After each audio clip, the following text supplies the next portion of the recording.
Bonjour à tous, cette séquence vidéo va vous présenter le multiplex fréquentiel, comment on peut réaliser la modulation et surtout la démodulation d'un multiplex fréquentiel. Le sommaire de cette séquence vidéo, un petit rappel sur le multiplex fréquentiel et la notion d'accès multiple par fréquence, puis nous aborderons nous ferons une petite parenthèse sur comment peut-on faire du multiplexage, et donc nous aborderons le multiplexage fréquentiel, ça vous savez ce que c'est, et j'aborderai très rapidement le multiplexage temporel, puis nous verrons comment on peut faire de la modulation et démodulation d'amplitude, et nous conclurons.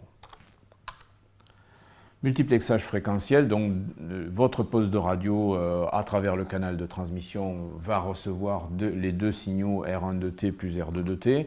Donc on a vu que si on voulait que les deux signaux soient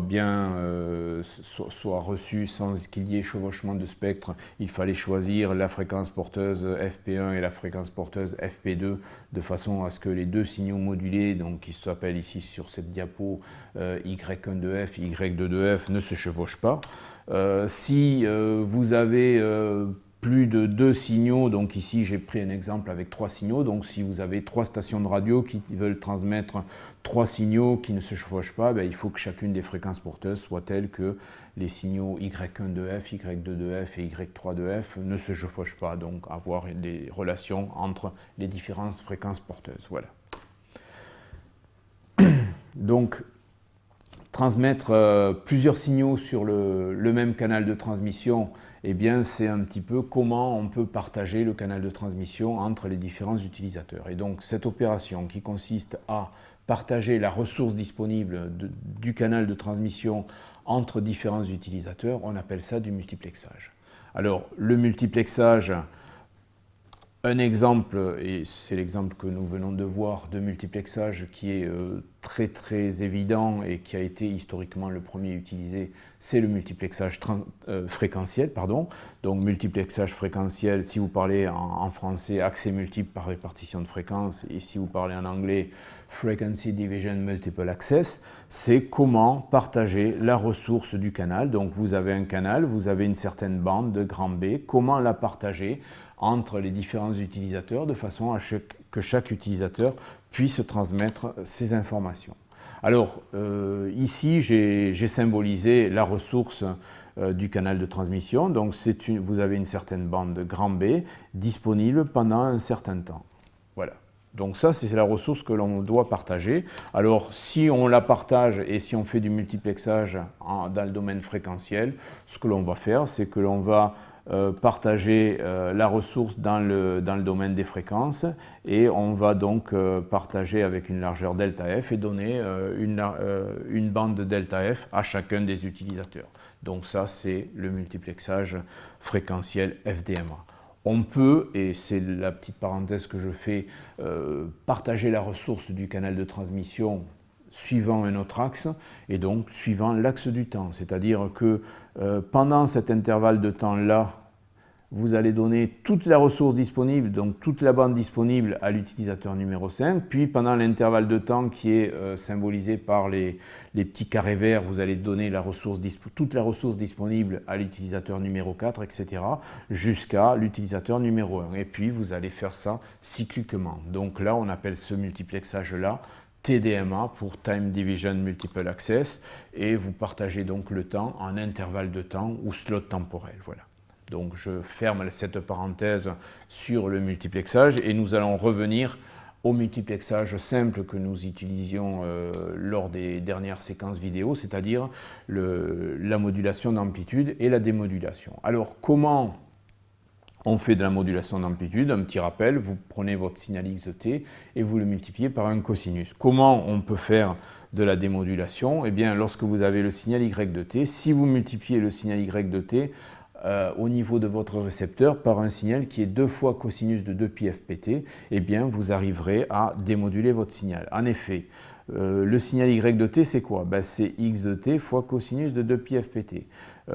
Ça, c'est le signal qui vous sert à démoduler. Donc, ça veut dire que vous observez que le cosinus de démodulation doit avoir la même fréquence fp que le cosinus d'émission ait exactement la même relation de phase. Lorsque vous faites le produit cosinus fois cosinus, ben, cos A cos B, c'est cos A plus B fois 1,5 plus cos A moins B facteur de 1,5. Donc, cosinus de 2pi fpt fois cosinus de pi fpt, ça va donner 1,5 du cosinus de la différence, c'est-à-dire 1,5 de cosinus de 0, c'est-à-dire 1,5, et vous aurez 1,5 du cosinus de la somme, c'est-à-dire 1,5 de cosinus de 4pi fpt. Tout calcul fait, on avait un facteur 2 ici, on a un facteur 1,5 ici, x de t fois 1,5 de cosinus 0 fois 2, ça va donner x de t. Donc ça, c'est la première composante que vous allez retrouver dans votre signal z de t. Et vous allez retrouver une deuxième composante qui va être 2 fois x de t fois 1,5 de cosinus, c'est-à-dire x de t fois cosinus de 4pi fpt. Donc après multiplication de votre signal reçu y de t par un cosinus, vous retrouvez le signal que vous désiriez, x de t, et vous retrouvez un deuxième signal qui est x de t, cosinus de 4pi fpt. Si donc là, ici, j'ai mené les calculs dans le domaine temporel, hein, sans passer par le domaine Fourier. On peut aussi mener les calculs dans le domaine fréquentiel. Alors, si je mène les calculs dans le domaine fréquentiel, mon signal modulé y de t dans le domaine fréquentiel, c'est y de f. Le signal z de t dans le domaine temporel, voici le signal z de f dans le domaine fréquentiel. Et si vous remplacez y de f par sa valeur, vous trouvez cette expression-là au niveau de z de f. Et donc, dans l'expression de z de f qui est ici, vous allez trouver une composante qui est proportionnelle à x de f, et puis une autre composante qui est celle-ci, où on reconnaît le signal x de t modulé par un signal sinusoïdal à la fréquence 2fp. Donc si vous passez de là en transformé de Fourier moins 1, on retrouve bien sûr que dans le signal z de t, on retrouve le signal x de t et on retrouve x de t fois un cosinus à la fréquence 2fp. Alors, que reste-t-il à faire lorsque nous sommes arrivés à ce point-là? Eh bien, c'est d'éliminer ce terme-là et de ne conserver que ce terme-là. Alors, graphiquement, cela donne ça. Voici x de f. Après multiplication de x de f de x de t par le cosinus, au niveau spectral, ça vous donne un y de f qui est le y de f décalé sur fp et sur moins fp. Donc y de f, c'est le module, module de y de f, c'est le spectre du signal modulé. Lorsque vous multipliez par cosinus de 2pi fpt, alors qu'est-ce que ça fait la multiplication par un cosinus? Ben, la multiplication par un cosinus, ça équivaut à prendre le spectre original, le déplacer sur fp ou moins fp.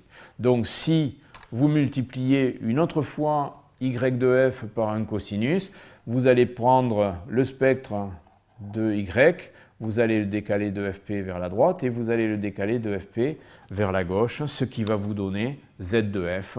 Donc décaler ça vers la gauche, ça va vous donner ça. Décaler ça vers la gauche, ça va vous donner ça. Décaler ça vers la droite, ça vous donne ça. Et décaler ça vers la droite, ça vous donne la même chose. Donc vous allez autour de f égale à 0, vous avez une première contribution et une deuxième contribution qui vont s'additionner, ce qui vous donne x de f.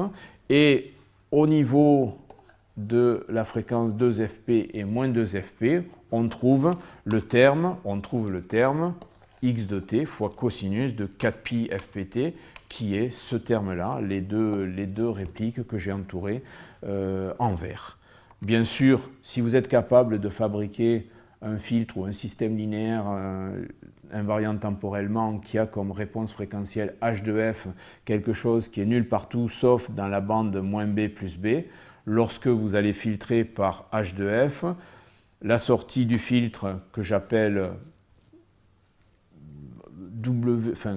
qu'on va appeler x, puisque ça va être x, quand vous allez faire z de f fois h de f, qu'est-ce qui va se passer? Vous allez éliminer les répliques autour de 2 fois la fréquence porteuse fp et il ne va rester que ça. Ça, c'est quoi? C'est x de f. Donc, finalement, pour faire une démodulation, on va excusez-moi, pour faire une démodulation, il suffira de multiplier le signal reçu par un cosinus avec la même fréquence et la même phase que le cosinus d'émission. Et deuxièmement, filtrer en passe-bande, c'est-à-dire ne garder que les signaux dans la bande -B plus B et vous allez récupérer votre signal X de F.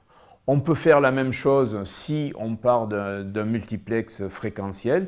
Donc ici, je pars d'un multiplex fréquentiel avec grand N signaux, petit xn de t modulés avec des porteuses différentes fpn. Si vous voulez démoduler le signal numéro k, vous allez multiplier le signal reçu par un cosinus avec la fréquence porteuse fpk. Et tout calcul fait, vous allez avoir le signal Z de F qui va être le signal qui est ici. Alors dans Z de F, on peut observer que vous allez avoir une composante spectrale qui est justement XK de F. Donc ça va représenter un terme entre -B plus B, ça va représenter le terme utile que vous vouliez observer puisque vous voulez démoduler le signal numéro K. Et tout ce qui est entouré en rose, ce seront des termes qui sont à l'extérieur de la bande -B plus B. Donc une fois, si vous voulez recevoir XK de F et éliminer tous les autres termes, c'est-à-dire éliminer tout ce qui est dans la bulle rose, il suffit de filtrer Z de F par un filtre qui laisse passer les fréquences entre -B plus B et qui va éliminer tout le reste.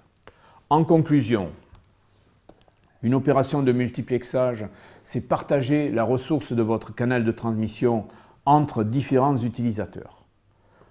Nous avons vu qu'il existait un premier type de multiplexage qui est le multiplexage fréquentiel qui consiste à couper la ressource de votre canal en différentes sous-porteuses et affecter à chaque sous-bande ou à chaque sous-porteuse un utilisateur. Une autre façon de réaliser du multiplexage, c'est-à-dire de partager la ressource du canal, c'est de faire du multiplexage temporel, c'est-à-dire vous donner toute la ressource disponible de votre canal de transmission, mais simplement pendant un certain intervalle de temps, et puis l'intervalle de temps suivant, vous le donnez à un autre utilisateur, et ainsi de suite, et ce type de multiplexage s'appelle du multiplexage temporel. Enfin, nous avons vu que il est possible de faire de la modulation d'amplitude et de la démodulation d'amplitude. La démodulation, il faut savoir faire de la démodulation, l'on dit démodulation synchrone, c'est-à-dire prendre le signal reçu R de t et le multiplier au niveau de votre récepteur par un signal sinusoïdal de même fréquence et de même phase que le cosinus qui a servi à l'émission.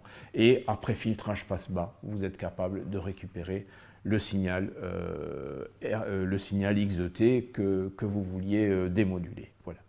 Donc ceci conclut cette séquence vidéo donc, sur le multiplexage et sur la démodulation d'amplitude et comment, lorsque vous avez un multiplex fréquentiel, pouvoir isoler un signal numéro K parmi les grands N signaux disponibles.